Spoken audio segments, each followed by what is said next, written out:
Hey there, finance enthusiasts. If you're diving into the world of smart budgeting with Monarch Money, one of the first things you'll want to do is connect your bank accounts.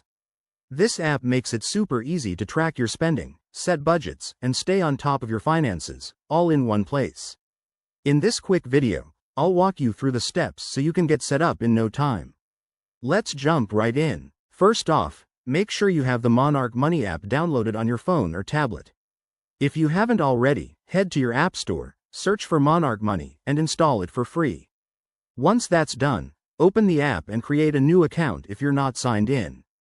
You'll need to provide your email and set up a secure password. Think of this as the foundation for your financial dashboard.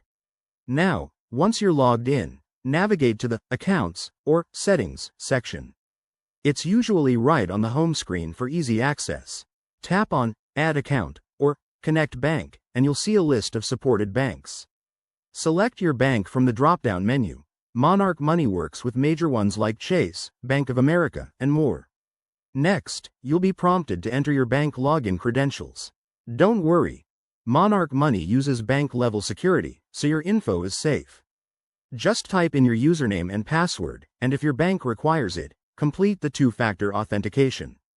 After that, the app will verify the connection and import your recent transactions automatically. If you run into any hiccups, like an error message, double-check your login details or try again later. Monarch Money also has a help section with tips for common issues. Once connected, you'll see your balances and transactions updating in real time. It's like having a personal financial advisor in your pocket. There you have it. Connecting your bank accounts to Monarch Money is straightforward and takes just a few minutes. Now you can start building better financial habits. If you found this helpful, give it a thumbs up and subscribe for more money management tips. Thanks for watching, and see you next time.